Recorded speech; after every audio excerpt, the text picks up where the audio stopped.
and it's not going to be the endpoint of the Eulerian path. It's neither going to be the start vertex or the ending vertex. So it should continue to have an even degree. This vertex at the blue castle should have an even degree, because it should not be the endpoint of any Eulerian path, right? The red prince doesn't want the blue prince to trace an Eulerian path starting from where he is. So if his degree is made 4, then that vertex cannot be the starting point or the ending point. So this 3 needs to change to 4, and this 4 needs to change to 5. Okay, it needs to change to an odd number to be the starting point. So the way to do that is to build a bridge between these two. Okay, last part of the question. If anybody has any questions, you can ask right now about any of the 2 parts. Okay, so the last part of the question is that the bishop at the church sees this sort of bridge building activity between the by the brothers, and he gets upset because there's a lot of bitter rivalry, and there's a lot of people getting drunk at the inn and having a brawl and so on. So he wants to build a 10th bridge. Okay, so now we are talking about the bishop here in the church. He wants to build a 10th bridge such that everyone in the city can trace an Eulerian cycle. Okay, everyone can start from wherever he or she is, trace an Eulerian cycle, come back to the to the same location from where you start, and then go to sleep in your own home.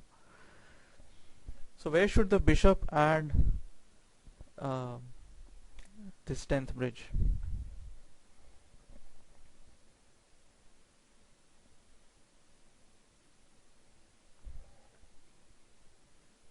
Yeah, between the red vertex to the inn, because these two, because if you need everyone to be able to trace an Eulerian cycle, effectively the degree of every vertex should be even, right? Now there are 2 vertices with an odd degree here, so if we build a bridge between these 2 vertices, this will become 6 and this will also become 6. So it's 6, 6, 4 and 4. Every vertex has an even degree now, and so there is an Eulerian cycle in the graph, right? So anyone can start from any vertex, trace that cycle and come back to that same vertex.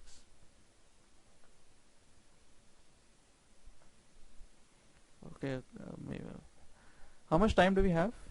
How much further time do we have?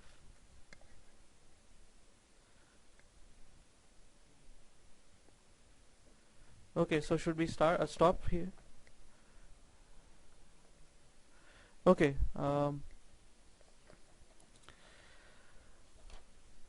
okay, I had more things to cover, but since we have only 5 minutes left, I'll just end by defining a closely related problem, a closely related graph called a Hamiltonian graph. A Hamiltonian graph is a graph. Actually, let me define a Hamiltonian cycle. A Hamiltonian cycle is a cycle. A Hamiltonian cycle or a path is a cycle or a path which visits every vertex exactly once. Every vertex exactly once. Okay, so remember that an Eulerian path or a cycle is one which traverses every edge exactly once. A Hamiltonian cycle or a path is one which visits every vertex exactly once. So for example, let's say this graph. Okay, 1, 2, 3, 4, 5. This graph is not Eulerian. Why? Because the degree of this vertex is 3, the degree of this vertex is 3, the degree of this vertex is 3. We need not look further. There are more than 2 vertices with an odd degree. So this graph is not Eulerian. But it has a Hamiltonian path, because we can start from this vertex. We can visit every vertex like this. Okay, in fact, there is a Hamiltonian cycle because we can come back to the same vertex. So note that we don't have to cover all the edges here. We have to cover every vertex. and we have to visit every vertex exactly once. We can't return to the same vertex twice, except for the, I mean, if it's a cycle, then of course we can, but just to complete the cycle. So a Hamiltonian graph is a graph which contains a Hamiltonian cycle, just like an Eulerian graph is a graph which contains an Eulerian cycle. And even though the definition sounds very similar, it's very hard to figure out whether a graph is Hamiltonian or not in general. Okay, so it's very easy to figure out whether a graph is Eulerian or not. You just count the degrees of all the vertices, and you apply the theorem that we proved. But there's no simple rule to determine whether a graph is Hamiltonian. Of course, there's we can come up with a brute force procedure for it. Again, we can come up with, if there are v vertices in the graph, we can come up with all possible, v factorial permutations of the vertices and see if every permutation, if every permutation corresponds to a valid path. Sorry, if any permutation corresponds to a valid path, not every. If any of the permutations corresponds to a valid path, and if so, then that graph has a Hamiltonian cycle or a path in it, depending on how it's ending. So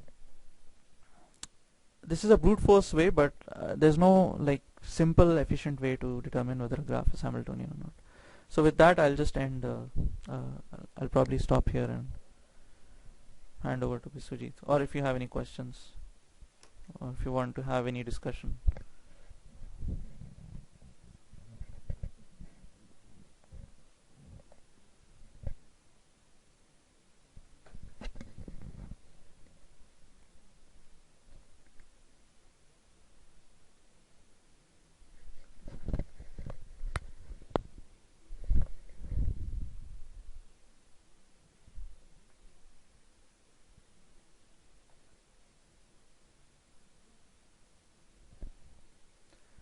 It depends on how long. If people want to have a discussion, I'm available for half an hour at least. It should be okay.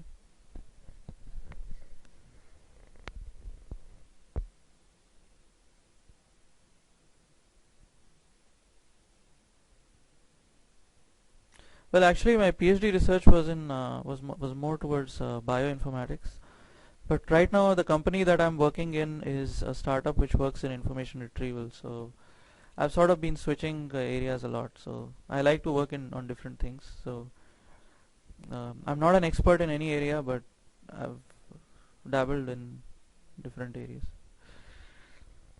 Well, technically I am an expert in a very as they say, when you do a PhD, you know more and more about less and less. So I know a lot about very few things.